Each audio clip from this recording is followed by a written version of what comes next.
So I've officially had the Citi Custom Cash for a little bit over a year now, so I figured it was time to do a review on it and also to give you guys two different strategies when it comes to using the card. So without further ado, let's get right into the video.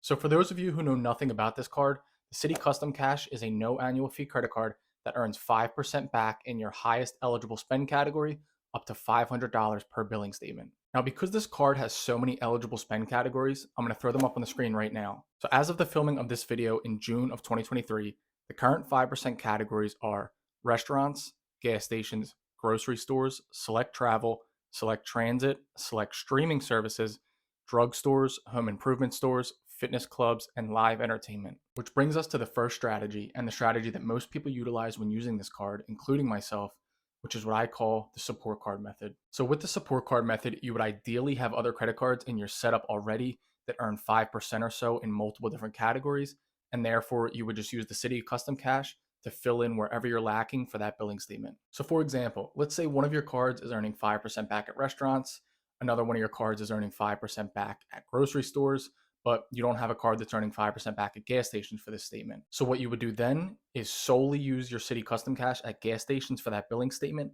That way you're guaranteed 5% back on gas and you're not leaving it up to chance. So like I said earlier, this is actually how I use the card. Most of the other cards in my setup cover the bigger spending categories like groceries, restaurants, and Amazon. Therefore, the Citi Custom Cash just stays in my car and it only comes out at the gas station. That way I'm guaranteed 5% back at my chosen category. But not everybody has multiple cards in their setup that cover most of the big spending categories like I do. But don't worry, I got you guys. Which brings me to my next strategy, which I currently call the do-it-all method. Now, don't get this confused with just using the card for all of your purchases and then whatever ends up being the highest spend category, then so be it. We're going to get a little bit more strategic here and get 5% back in multiple categories all in the same billing cycle. And to do this, you're going to take a trip to preferably your local grocery store, but drugstores work too. And from there, you're going to use your $500 limit to buy a mix of groceries and gift cards for things that you would already be buying that month anyway. Now, an example of this at the grocery store could look something like this: $300 in groceries, a $50 gas gift card, a $50 Amazon gift card, a $25 Chick-fil-A gift card, a $25 Macy's gift card, a $25 Home Depot gift card, a $15 Hulu gift card, and lastly, a $10 Spotify gift card. And the best part about it all is that it would code on your credit card as groceries because you just bought it at a grocery store. Now, if you followed the exact setup that I just listed, you would have technically earned 5% back on groceries, gas, Amazon, restaurants, home improvement stores, and streaming services. Now, obviously, everybody's mix would look a little bit different. I was just giving an example of how to get creative and maximize the 5% back on this card. Now, when doing this, just remember that you can only earn 5% back on up to a maximum of $500 per billing statement.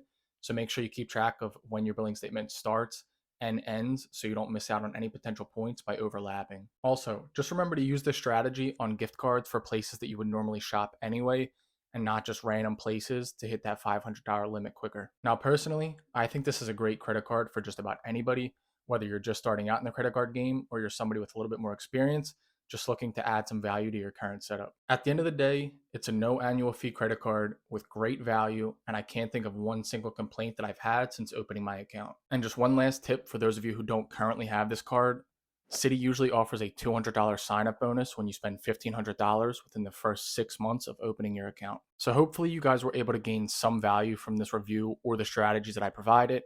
And if so, please hit that like button and subscribe to my channel. It does help me out a lot. But as always, I will see you guys in the next video.